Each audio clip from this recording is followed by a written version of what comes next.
Meu nome é Francisco Cajazeiras, sou médico com residência em cirurgia geral, faço clínica, sou professor de neuroanatomia na Universidade de Fortaleza há 26 anos. Trabalho no CAPS Geral, no Centro de Assistência Psicossocial Geral, e no CAPS AD, Álcool e Drogas, e tenho alguns livros publicados, como Depressão, Doença da Alma, O Valor Terapêutico do Perdão, Existe Vida Depois do Casamento, Bioética, uma Contribuição Espírita, dentre outros. Minhas amigas, meus amigos do CONDEC, é uma alegria estar participando desse encontro de todos nós com o tema sobre o tabagismo. O tabagismo é uma doença que é considerada epidêmica, ou seja, o número de casos no mundo inteiro é bastante elevado. Por isso, a Organização Mundial de Saúde considera o problema tabágico como sendo um problema de saúde pública. E nós veremos que essa enfermidade, porque já de há muito tempo se comprovou que as pessoas que utilizam o tabaco, que fumam, são pessoas que têm uma dependência. Durante muito tempo, a indústria tabagística, ela tentou negar isso. Tentou afirmar que a dependência era psíquica, psicológica, e que não havia dependência química. Mas os estudos acabaram demonstrando que uma das substâncias encontradas no cigarro, uma delas, que é a nicotina, determina a dependência química. Ela tem uma ação sobre regiões do cérebro, que são regiões que nós chamamos de recompensa, são aquelas regiões que buscam, que permitem a sobrevivência, porque ao você tomar aquela atitude, por exemplo, a alimentar-se, tomar água, ter sexo, então você tem um prazer, que é para exatamente estimular a sobrevivência da pessoa e a sobrevivência da espécie. Então essas regiões do cérebro, uma delas é a mais importante, que é uma região de uma estrutura cerebral chamada núcleo accumbens, ela é estimulada pelas substâncias psicoativas. Quer dizer, a nicotina é uma substância psicoativa, é uma substância que age no cérebro, que muda comportamento. Então, essa ação da nicotina sobre essa região do cérebro, essa área de recompensa, é que vai, com o tempo, determinar uma necessidade do organismo para utilizar a substância. O nosso organismo, ele se adapta a qualquer interferência, e então o que é que vai acontecer? A pessoa passa a ter maior necessidade de usar a droga numa quantidade também maior. Então, hoje já se demonstra que realmente o cigarro, o tabagismo é uma doença, é um transtorno de dependência química. E por isso acontecem as dificuldades para parar, por causa das reações que determinam a parada súbita, quer dizer, sem haver um preparo. Mas eu dizia que o tabagismo é uma doença, é um problema de saúde pública mundial. Ora, nós temos anualmente, segundo estudos da Organização Mundial de Saúde, a OMS, nós temos 5 milhões de mortes anuais em decorrência do uso de cigarros, do uso do tabaco. 1 bilhão e 200 milhões de pessoas fumam, utilizam o tabaco. E dessas pessoas nós temos aí a cota de 5 milhões anuais de mortes. Esses 5 milhões de mortes, elas estão em maior número do que tantas outras, o uso de outras drogas como cocaína, heroína, álcool, os incêndios e até os suicídios, que tem também números alarmantes, a doença do HIV. E se nós somarmos todas essas causas de morte, nós vamos chegar à conclusão que o tabaco mata muito mais do que tudo junto. Então é realmente um grande problema e é uma das causas de morte que se pode evitar. Então a Organização Mundial de Saúde trabalha com programas no mundo inteiro para reduzir. Até porque, se continuar da forma como nós estamos, daqui a 13 anos nós teremos o dobro de mortes. Quer dizer, nós chegaremos à casa de 10 milhões de pessoas mortas por ano. 10 milhões de óbitos decorrentes do uso do tabaco. Então, é necessário que nós possamos repensar essa situação, esse quadro epidêmico que está presente no mundo.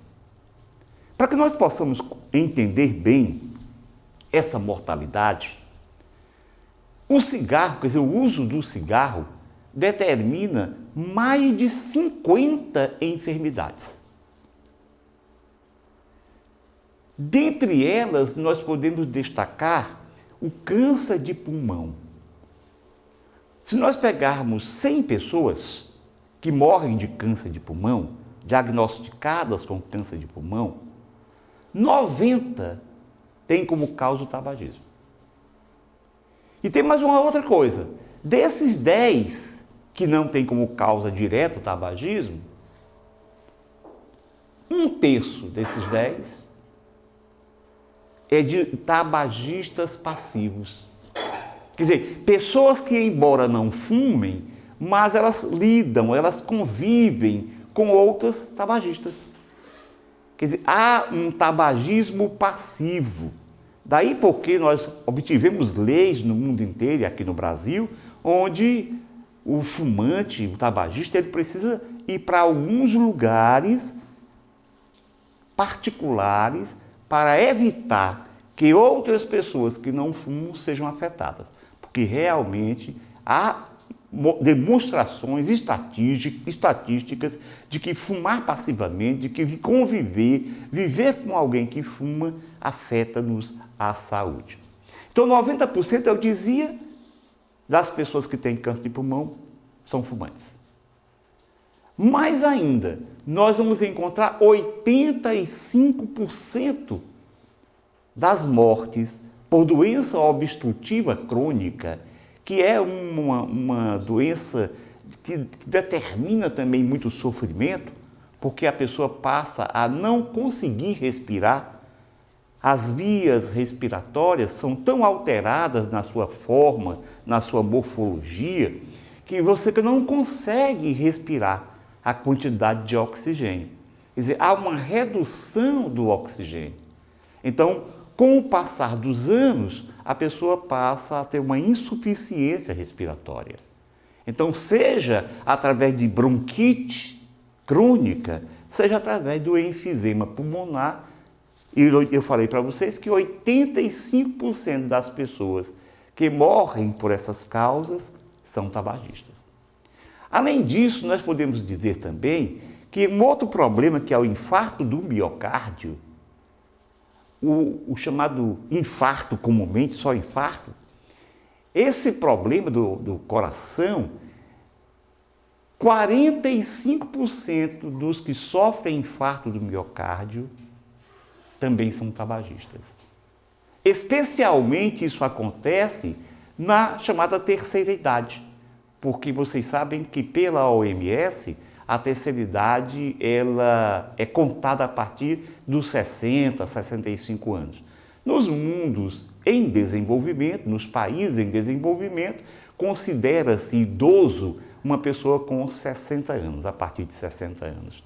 Nos mundos já desenvolvidos, essa faixa etária aumenta para 65 anos. Mas 45% das pessoas que têm nessa idade, elas são tabagistas. E os que têm infarto mais jovens, quer dizer, aqueles antes dos 60 anos, 30% também são de causa do uso do cigarro. Então, observem como nós temos um número muito grande de doenças sérias, doenças graves, que, primeiro, determinam a desencarnação precoce, ou seja, a morte precoce, e também que fazem sofrer, que diminuem, que reduzem a qualidade de vida do paciente. Nós teríamos também outros dados.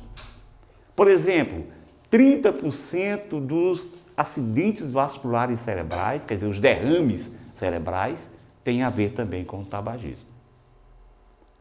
Outros cânceres, como por exemplo o câncer de boca, 30% dos cânceres de boca estão relacionados com o ato de fumar. E outros tantos, câncer de faringe, câncer de laringe, câncer de esôfago, câncer de pâncreas, câncer de bexiga. Então nós temos realmente a presença, a possibilidade, a predominância desses males, dessas enfermidades, na pessoa que usa cronicamente o cigarro.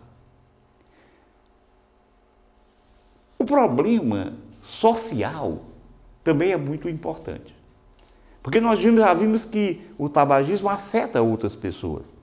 Não é uma droga que não afete. Ela está implicando no adoecimento, ela implica, por exemplo, em gastos. Nos Estados Unidos são gastos 200 bilhões de dólares anualmente com as dificuldades do tabagismo, tratamento, pessoas que deixam de trabalhar, que se aposentam mais precocemente, pessoas que deixam de ir ao emprego por causa das doenças.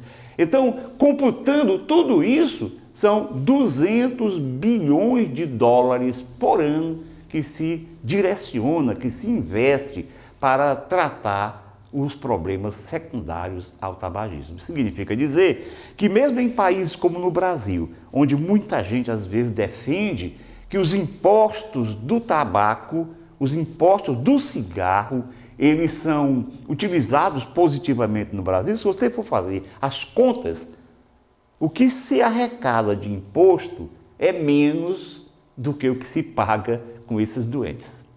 No Brasil nós temos 200 mil pessoas que morrem por ano decorrente do tabagismo. Nós podíamos calcular isso em torno de uma pessoa a cada 3 minutos. Uma pessoa a cada 3 minutos no Brasil morre em função do tabagismo.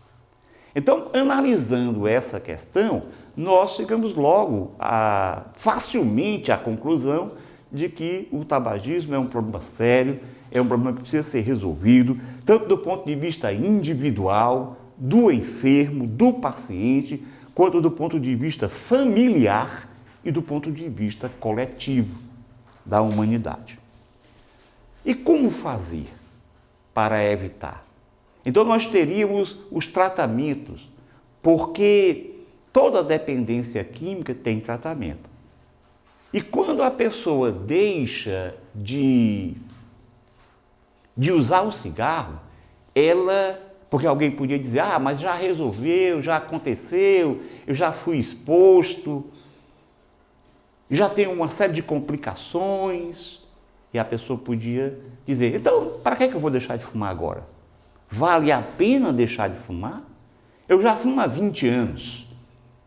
Então vale a pena deixar? Já aconteceram transformações, modificações no meu corpo? A resposta é sempre vale a pena. Por quê? Porque quando você para de fumar, você passa por um período de abstinência. Como toda droga, como toda dependência, quando você para de maneira imediata, você passa a ter reações no seu organismo que são secundárias à parada, à ausência da droga psicoativa. Quer dizer, nesse caso, a ausência da nicotina. E toda ação de abstinência se caracteriza por se apresentarem sintomas opostos ao que a droga determina. Então, enquanto que as pessoas, quando fumam, sentem-se relaxadas, elas vão passar a ter irritabilidade e ansiedade. Vão passar a ter sonolência, alterações do apetite. Então, quando a gente vai retirar a droga, os tratamentos que nós temos, claro que o tratamento, as causas de qualquer dependência química, de qualquer transtorno de dependência, são causas mistas. Aliás, como nas doenças psiquiátricas, porque os transtornos de dependência química são considerados transtornos psiquiátricos, porque as drogas agem no psiquismo, são drogas psicoativas, como nós falamos. Então, toda vez que a pessoa para, ela vai ter uma repercussão. E o tratamento é um tratamento misto, porque as causas são mistas. Nós temos causas biológicas, inclusive algumas causas hereditárias.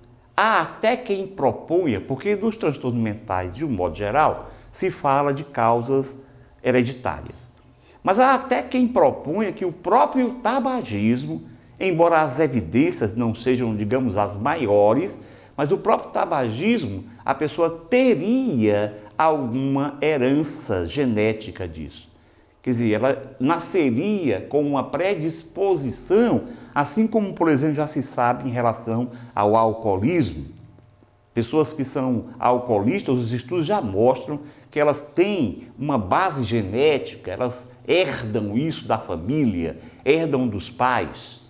Mas além dessas causas biológicas, físicas, as modificações da dopamina, que é uma substância produzida pelo cérebro, um neurotransmissor produzido pelo cérebro, essa dopamina é que faz parte daqueles prazeres que a gente tem quando a área de recompensa é estimulada.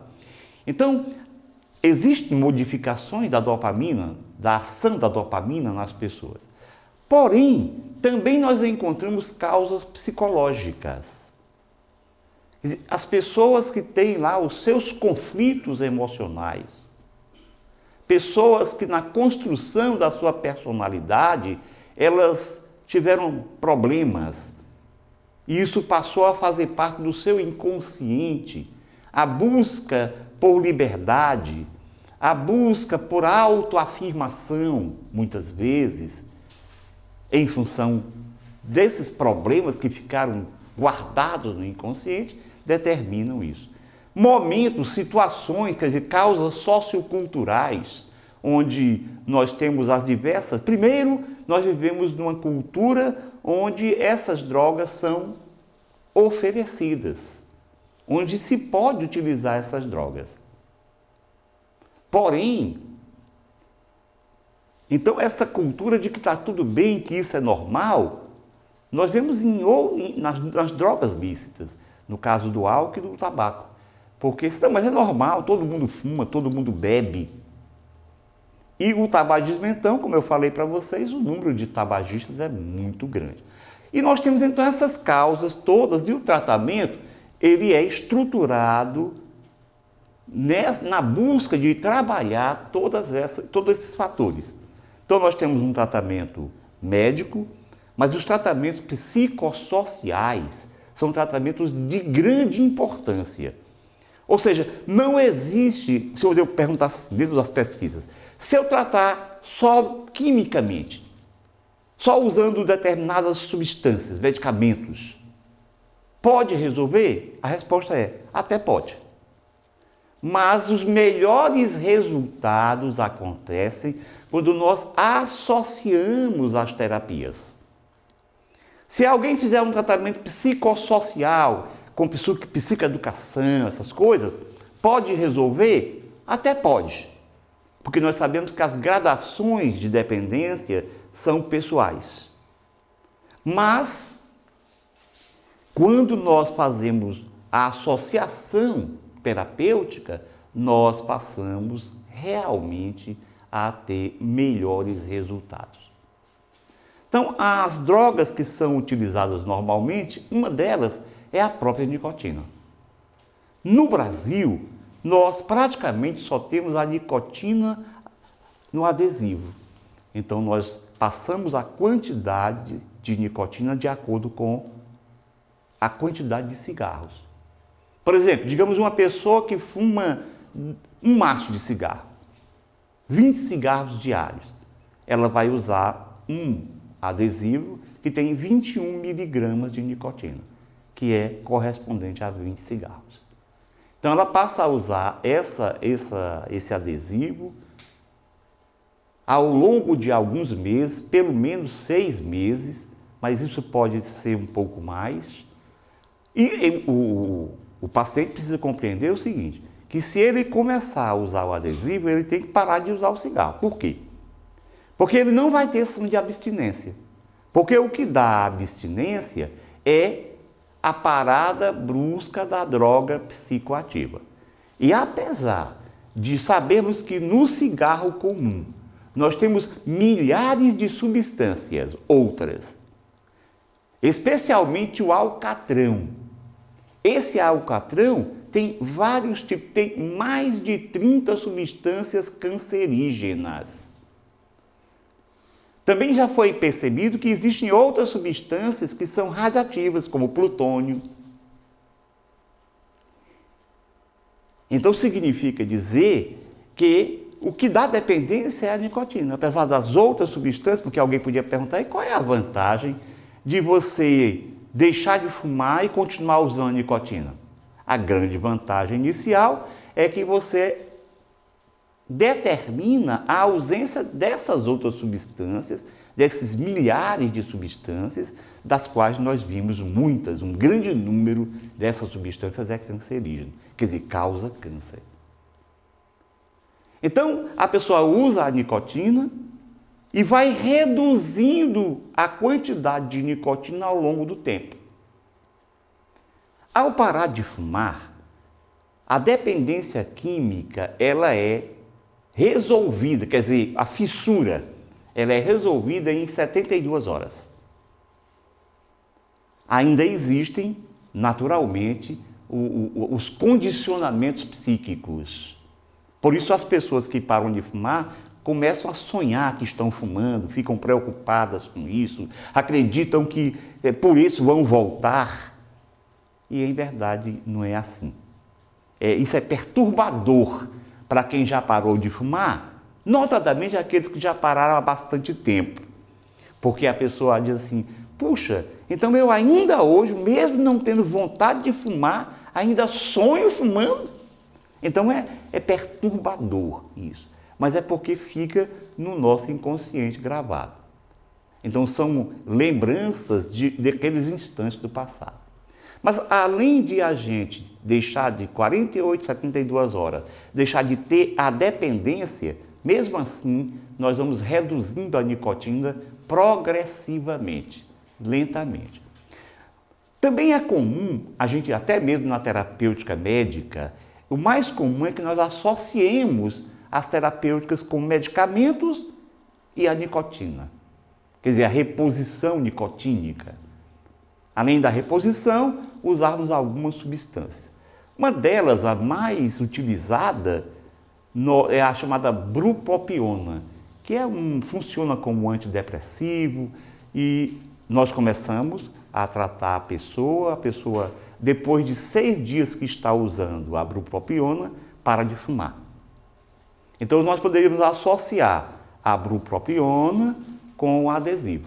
Só que a bupropiona, nesse caso, iniciaria mais cedo e o adesivo teria uma utilização mais tarde. Como é que é, digamos, o problema de abstinência e da descontinuação do tabagismo, levando em conta aquilo que nós perguntamos, ou que alguém teria perguntado qual é a importância de deixar de fumar. Se você deixar de fumar há 10 anos, passar 10 anos sem fumar, você volta a ter o mesmo risco de ter câncer da população em geral.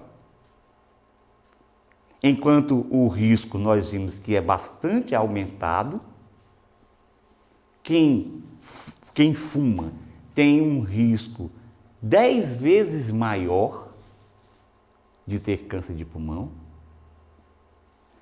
Ou seja, as pessoas que fumam têm mais câncer, a chance dela ter câncer de pulmão é maior, tanto que 90% dos que têm são pessoas que são pessoas que fumam. Então, a descontinuação do tabagismo nos permite, nos favorece modificando. Como, por exemplo, além daquilo que eu falei, que a pessoa passa a ter uma redução da fissura, redução do desejo de usar a droga, nós temos, com o passar do tempo, primeiro, com 2 dias que você deixou de usar a droga, a sua pressão volta ao normal, porque um outro problema que pode acontecer pelo uso do cigarro é a hipertensão arterial.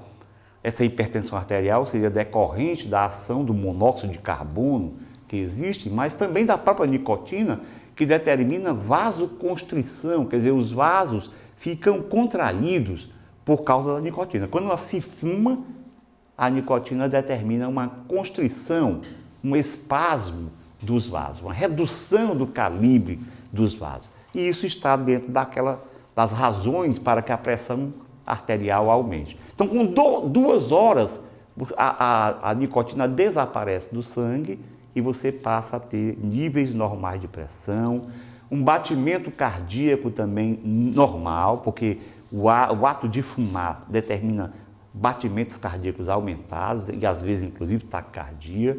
Nós vamos tendo também modificações da área respiratória, o oxigênio melhora, a pessoa passa a ter uma respiração melhor, a pessoa passa também com o tempo a melhorar o olfato, porque o tabagismo determina modificações na capacidade olfatória, o sabor dos alimentos, porque também você tem uma redução, o tabagismo determina modificações dos corpúsculos gustativos.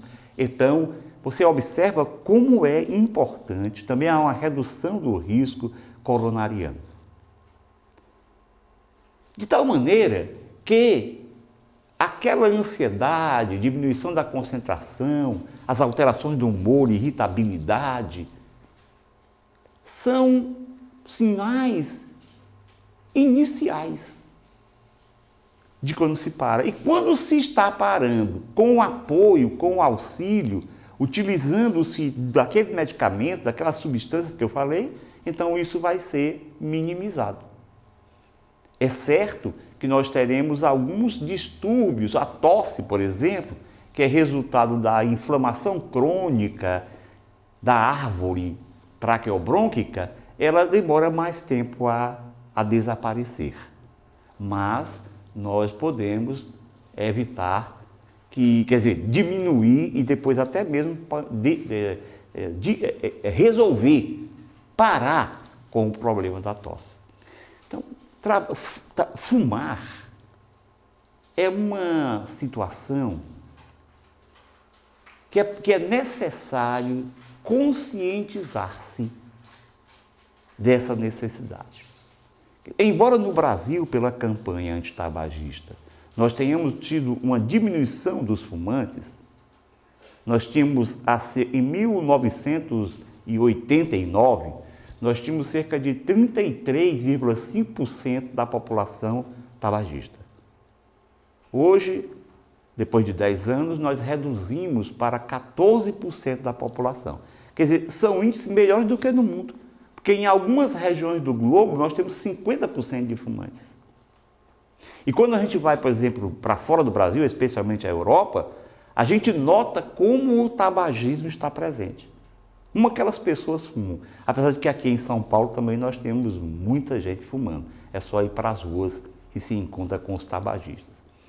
Mas o tabagismo, além dessas causas bio, psico, socioculturais que a gente trouxe aqui, que a gente falou, ele tem causas espirituais. As causas espirituais estão na base das causas bio, psico, socioculturais. Porque nós somos espíritos, nós não somos corpos, nós temos um corpo. Esse corpo nós utilizamos para a vida física, para essa dimensão, mas nós não somos corpos. Então, tudo aquilo que se expressa através do corpo tem base espiritual. Então, as enfermidades, as doenças, toda essa problemática que nós sofremos, ela tem uma gênese, uma matriz no espírito. A doutrina espírita permite que nós possamos ter uma noção melhor, porque sendo a doutrina espírita uma doutrina tríplice que tem uma base científica e ela estuda exatamente as relações do espírito, do mundo físico com o mundo invisível, então nós podemos, considerando que também nós somos espíritos, também fazemos parte dessa maneira do mundo invisível. Então é preciso, a doutrina espírita permite que nós possamos compreender, porque ela faz uma observação e uma análise de que a criatura humana é uma trindade. Quer dizer, nós somos espíritos, que é a essência, o espírito é o ser pensante, é o ser que sente, é o ser que tem vontade.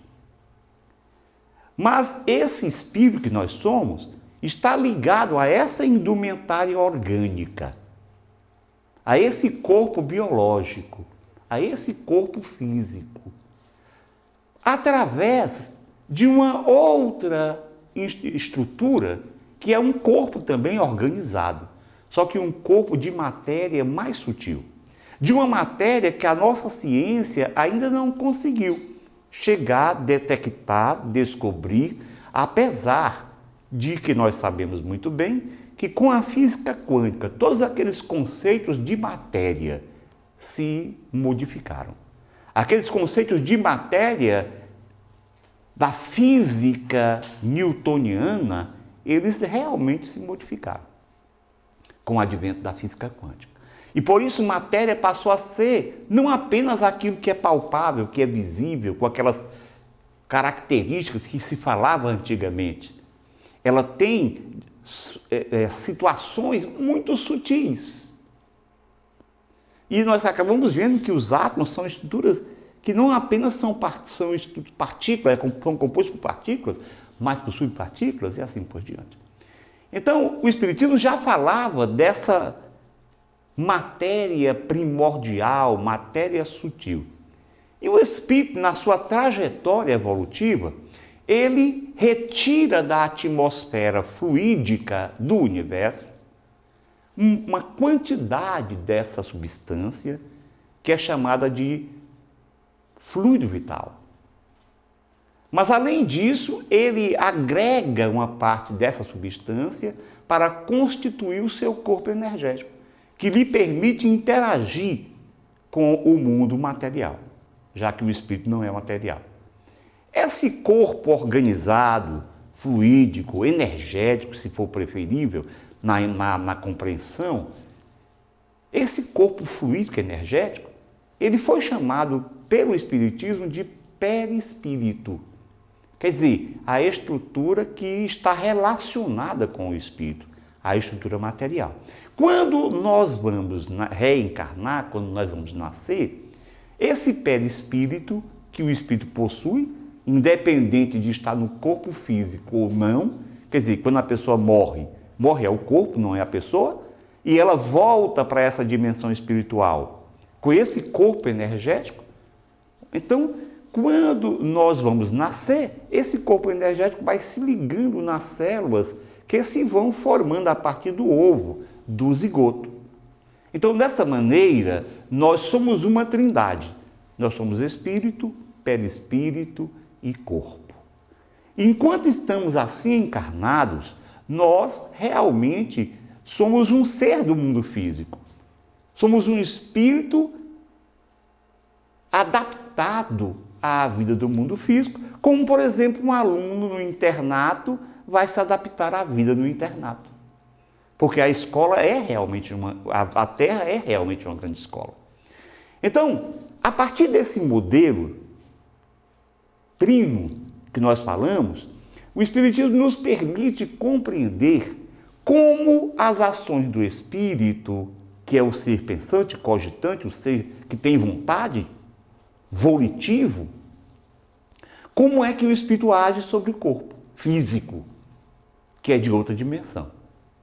A ciência já tem trabalhado um pouco isso, utilizando, obviamente, outros termos.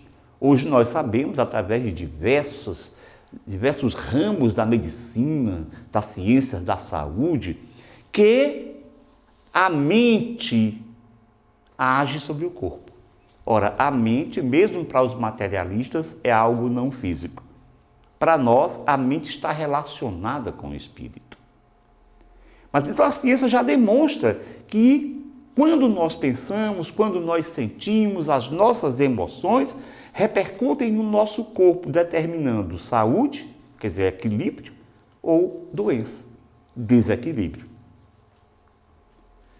E essa relação do corpo físico com o espírito determina nos espíritos com maior dificuldade, que se habituaram com alguns vícios, com alguns comportamentos de procura de algo que lhes dê uma sensação de autorrealização, de um prazer que eles procuram, sem esgotar esse desejo. Então, o uso das drogas, seja qual ela for, qualquer desses tóxicos que nós conhecemos, álcool, o tabaco, a maconha, a cocaína, essas drogas todas, elas interferem no fluxo de energia desse corpo espiritual e determinam um bloqueio desse fluxo. Porque no nosso corpo espiritual, nós temos energias que circulam para manter o equilíbrio do corpo e manter uma boa relação com o corpo físico. Então, quando se usa droga, essa droga vai interferir nesse corpo energético. Ela vai agir nessa relação do corpo espiritual com o corpo físico. Isso quer dizer que as causas dos transtornos de dependência, mesmo considerando boa parte dos estudos que nos trazem informações de que há uma base hereditária, uma base genética, e alguém podia dizer, é um absurdo, então como é que os espíritos querem explicar isso se existe uma base hereditária? É porque quando esse perispírito, que é matéria, só é matéria numa outra dimensão, é matéria de uma outra gradação, muito sutil. Quando essa matéria, quando o espírito se liga ao novo corpo, ele vai criando laços relacionados com esse corpo físico, com essas células. E isso faz com que haja uma complexidade relacional, quer dizer, que haja uma intimidade do espírito com o corpo físico. É tanto que Allan Kardec, o codificador da doutrina, diz que quando se vai reencarnar é como raízes que penetram, de uma planta que penetram na terra. Quer dizer, é uma simbologia, uma analogia, que raízes, aspas, expansões fluídicas, energéticas do corpo espiritual que penetram nas células físicas, promovendo essa ligação. Então, é claro que o que eu penso repercute no meu corpo. As minhas dificuldades determinam alterações no funcionamento do meu sistema nervoso. O professor Herculano Pires, José Herculano Pires, que foi um estudioso da doutrina espírita aqui no Brasil e que tem mais de 80 livros publicados, era filósofo, era jornalista, ele escreveu um livro chamado Vampirismo. Ora, o que é o vampirismo? É um termo utilizado, que já conhecido, o vampiro é alguém que suga, no caso, o tradicional suga o sangue da pessoa, de acordo com essa lenda. Mas foi utilizado no movimento espírita esse termo vampirismo para falar de seres espirituais que sugam energias dos encarnados. Então seriam pessoas que desencarnam e que continuam com a vontade de usar droga. Outra razão, outro motivo para se parar a droga. É que além de todas as repercussões sobre a vida, encurtamento, problemas psicológicos, problemas familiares, problemas sociais, problemas funcionais, além de tudo, nós vamos ter problemas espirituais. Porque quando a pessoa desencarna, quer dizer, quando morre o corpo físico, o espírito, que é o grande responsável pela vontade, ele continua necessitando de usar a droga. Porque ele criou para ele uma dependência psíquica e uma dependência fluídica, energética. Então, como lá no mundo espiritual não tem droga como nós temos aqui, que é material, a droga, o que é que eles fazem? Eles procuram usar a droga com uma pessoa encarnada, que tem um corpo físico, que tem a possibilidade de acesso à droga. Então, essa ação continuada desses espíritos viciados na busca de satisfazer o seu desejo da droga é o que nós chamamos de vampirismo. Então, diz o professor José Herculano Pires, neste livro, que tem o mesmo título, Vampirismo, que a entidade espiritual parasitária, porque o espírito está parasitando o encarnado, procura ajustar-se no parasitado, na posição de uma subpersonalidade afim. Quer dizer, são dois seres que se acoplam e que se interligados, se influenciam. É uma influência recíproca. O desejo do encarnado de usar a droga, que atrai o desencarnado, que é viciado, e a ação do desencarnado estimulando o maior uso de droga pelo encarnado. Então, do ponto de vista espiritual, o uso das drogas, a toxicomania, é também uma questão espiritual. É também uma questão que vai determinar um sofrimento, não apenas enquanto encarnado, mas depois no mundo espiritual. E ainda diz o professor Herculano Pires que os casos de pessoas dependentes, excessivamente tímidas, desanimadas, inaptas para a vida normal, essas de que se diz que passaram pela vida, mas não viveram, são tipicamente casos de vampirismo. Então, o vampirismo, ele impede que nós possamos bem aproveitar as oportunidades da vida. E a vida tem um significado. Como diriam os filósofos, como dizem os filósofos, a vida é teleológica, ela tem um sentido, ela tem um objetivo. Nós não estamos encarnados aqui ao acaso, à toa, nós estamos encarnados por necessidades de construir um mundo melhor, que é a nossa colaboração para a obra de Deus, mas também transformar o nosso íntimo, desenvolver a nossa capacidade. E as repercussões espirituais do tabagismo é exatamente porque a pessoa fica escrava das sensações do corpo. Ora, uma pergunta que alguém podia fazer é como que o espírito desencarna e continua viciado? Exatamente porque ele passou a se tornar condicionado, escravizado pelas sensações que a droga determina no corpo. Ora, ao corpo morrer, ele, espírito, continua condicionado. Nós não deixamos de ser quem nós somos, porque morremos. Nem nos tornamos anjos nem demônios. Nós somos seres como somos. Continuaremos com o nosso pensamento, com o nosso desejo, com a nossa vontade, com as nossas características, porque somos seres em transição e em processo evolutivo. Então, essa escravidão à sensação do corpo determinam esse mal-estar. Além disso, como nós vimos, o uso das drogas diminui o tempo de vida. No caso do tabagismo, aquelas pessoas que utilizam a droga encurtam 22 anos de vida. Quer dizer, o seu tempo na Terra passa a ser menor, porque ele usa a droga que vai determinar todas aquelas modificações. Então, isso é um suicídio indireto. E todo suicídio tem repercussões na consciência do indivíduo. Não é que Deus vai punir, vai maltratar, não. É a consciência de cada criatura que cobra dela de o não ter aproveitado e o ter abreviado a vida. Por isso, como isso é um suicídio indireto, há uma dificuldade no processo de desligamento do espírito, quer dizer, do corpo espiritual em relação ao corpo físico.